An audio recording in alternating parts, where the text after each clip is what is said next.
To me, I never ever thought we were going to be with a cult movie that was going to last 35 years, you know. Along with Roy Baird, my co-producer, we saw a TV film that was directed by Franc Roddam, which I thought was fantastic, and I thought he had great talent, so that's where we started with him as a director. Well, I'd really like to do a sequel, or to do a TV series around the 60s. But you know, it might be really interesting to find out what happened to Jimmy.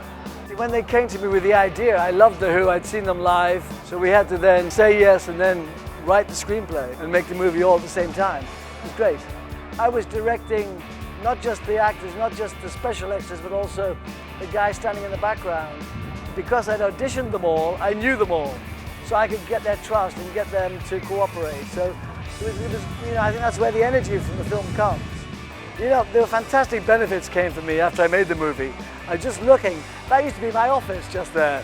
And when I got a job as directing commercials because of Quadrophenia, and I was in that office for 2 years. And so many great things came to all of us because of this film. I think Simon is like a monk. I mean, I fancy spending a couple of years writing a book about a film we made 36 years ago.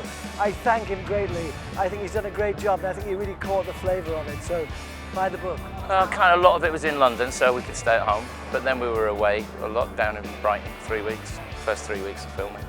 And we were all in different hotels. I think they tried to keep us apart a bit. What, was it just a big party atmosphere? Yeah, all the way through. And did you just get on? Yeah, all of us, I think, without fail. Yeah, absolutely, and still do. I remember Sting in my hotel room playing me the bass line for Walking on the Moon and saying, I'm thinking about this for a track. And I went, yeah, that's all right, that's cool, man. It's like reggae, isn't it? And he went, yeah. He said, what do you think? And I went, yeah, it's cool, man. So things like that, we were there at the beginning of a lot of stuff, and we had no idea. It took a long time to get this book sorted. I think the film has took on a life of its own, and I think it's about time people knew what we really felt. It's a blueprint, it's a template for living. Many people come across it who are 14, probably haven't even got any understanding of what Britpop is. So they see Quadrophenia, it's all there, it's a lifestyle. And it's a fabulous film. The film was shot in 12 weeks.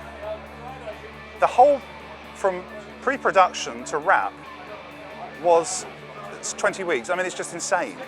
And when I say pre-production, this is the writing of a script, so it's completely without precedent. But of course, the ferocious pace at which they were putting it together couldn't help but drip into the film. So I've charted all that through the book, and chapter by chapter, and you know, interviews, and going to the locations. I've been able to pick up the residual energy which is dripping off everyone and everything involved with this film. It's here tonight. The energy is pouring off people because of the film.